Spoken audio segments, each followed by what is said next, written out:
You know, Will Shakespeare was right. All the world's a stage. And you are always judged by the way you perform. Especially in business, you've got to be able to learn how to articulate your message. There are 3 points that are crucial to reducing your accent if you want to be presenting in English. And the first one kind of blows people out of the water.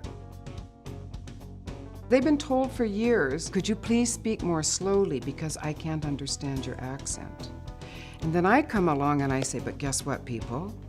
Your accent isn't your problem. Let's take Jackie Chan. As soon as that man opens his mouth, you hear his mother tongue. And yet we understand him all the time, and he makes tons of money performing in American movies.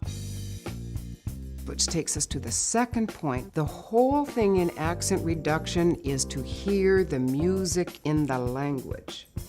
Because it isn't your accent that's the problem. It's that you're trying to speak my language in the rhythm pattern of your language, and I can't understand you. English is a beat-driven language. Everything we say can be drummed out. You've got to train your ear to hear the different musical notes, as well as how the beats, the rhythms. Practice this way, and in no time you'll be speaking in the same kind of melody as does Jackie Chan.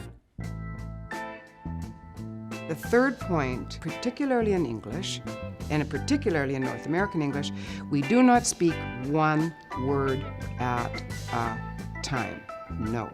We speak in sound units. Where's Bob? Bob is on the phone.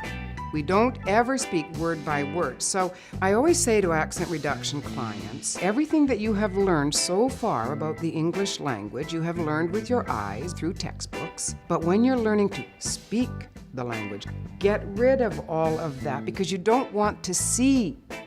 You don't want to read, you want to hear.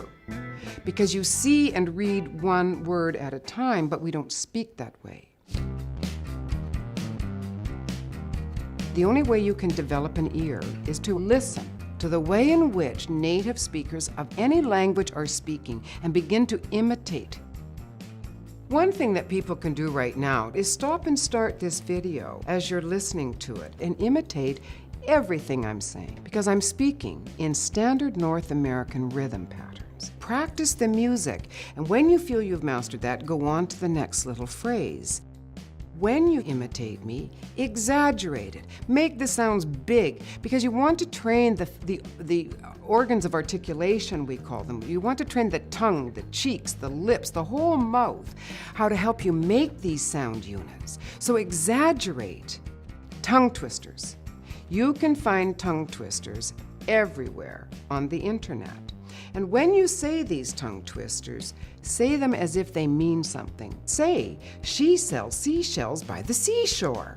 And say it with rhythm. It's more important that you have the up and down of the language than it is saying it quickly.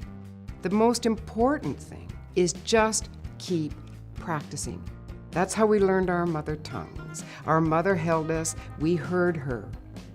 And as we got old enough, and after we had heard her, and after we had developed the organs of articulation, we began to imitate our mother. So there's no shortcut. There's no speak like a native speaker in 28 days, and if someone tries to sell you that package, it won't work. But mark my words, as soon as you start to practice these rhythms, you will begin to notice your accent is diminishing.